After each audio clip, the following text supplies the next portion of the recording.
دیکھیے 25 مارچ کے بعد صرف 2 دفعہ میری ملاقات ہوئی ہے، وہ آج سے 1 ماہ سے زیادہ قبل.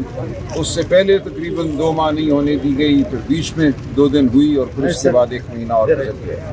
تو یہ ظاہر ہے کوئی ایک سوچی سمجھی منصوبہ بندی ہے جس کے تحت یہ فیصلہ ہوتا ہے کہ کب ملاقات ہونے دینی ہے، کب نہیں ہونے دینی. خان صاحب کے جو حقوق ہیں، قانونی آئینی حقوق، ان کا تو کوئی پاس نہیں ہے کسی کو. عدالتی احکامات ہیں، ان کا کوئی پاس نہیں ہے. عدالت خود اپنے احکامات پر عمل کرانے سے گریزاں ہے. ہم نے توہین عدالت کی لاتعداد درخواستیں دائر کر رکھی ہیں، ان کو لگایا ہی نہیں جا رہا، سنا ہی نہیں جا رہا.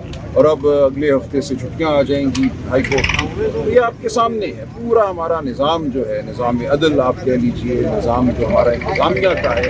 انتظامیہ بھی تو کسی قانون کے تحت کام کرتی ہے. جیل کا ایک قانون ہے کب ملاقات ہونی ہے، خاندان کی ملاقات، وکلاء کی ملاقات، دوستوں کی ملاقات، کچھ بھی نہیں ہو رہا. جن مقدمات میں میں خان صاحب کا وکیل ہوں ان میں بھی مجھے پیش نہیں ہونے دیا جاتا.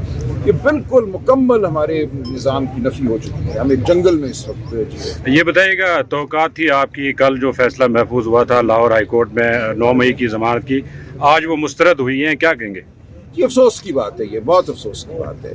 لیکن بہرحال ہم سپریم کورٹ جائیں گے، اس سے آگے بڑھیں گے. جو یہ نظام ہے اس سے ہم بہرحال ٹکراتے رہیں گے. ہمیں امید اب نہیں ہے کوئی اس نظام سے، لیکن یہی نظام ہے جس سے ہم نے ٹکرانا ہے. اس کو ہم نے شرم بھی دلانی ہے. ہم نے کوشش کرنی ہے کہ یہ نظام سدھرے. اسی کے لیے ہم کھڑے ہیں. پاکستان کی عوام منتظر ہے. جو 8 دہائیوں سے پاکستان کے عوام کو حقوق نہیں مل رہی ہے، اسی کا ایک یہ حصہ ہے. آج عمران خان کو حق نہ ملنا، عمران خان کی بہنوں کو حق نہ ملنا، یہ وہی حق کی نفی ہے جو پاکستان کے عوام 8 دہائیوں سے سہ رہے ہیں. یہ بتائیے گا کے پی بجٹ کے حوالے سے کل سے مختلف باتیں ہو رہی ہے، سیاسی کمیٹی کو لے کر، آپ کو لے کر. بجٹ کیوں پیش کیا گیا بانی پی ٹی آئی کی اجازت کے بغیر، اس پر آپ کا کیا موقف ہے؟ دیکھیں، ہمارا موقف یہ ہے کہ 23 تاریخ کو پاس کرنا ضروری نہیں تھا. آج ایک میٹنگ کا امکان تھا اور ممکن تھا کہ آج ہمیں خان صاحب سے واضح ہدایات اس حوالے سے مل جاتی.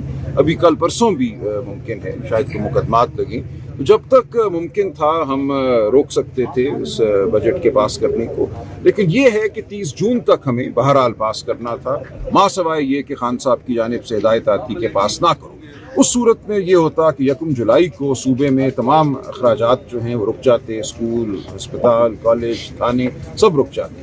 اس کو پھر ایک فائنینشیل ایمرجنسی کہا جاتا ہے. اس صورت میں بالکل یہ ممکن ہوتا کہ وفاقی حکومت صدر کے ذریعے گورنر رول نافذ کر دیتی یا فائنینشیل ایمرجنسی کا اعلان کر دیتی اور حکومت ختم ہو جاتی. یہاں تک ابھی ہم نہیں پہنچے تھے. خان صاحب کی ایسی کوئی واضح ہدایت نہیں تھی کہ کے پی حکومت کو ہم نے ختم کرنا ہے. خان صاحب کی صرف یہ ہدایت تھی کہ بجٹ پاس ہونے سے پہلے مجھ سے مشاورت دی جائے. وہ مشاورت نہیں ہو سکی، منصوبہ سازوں نے نہیں ہونے دی.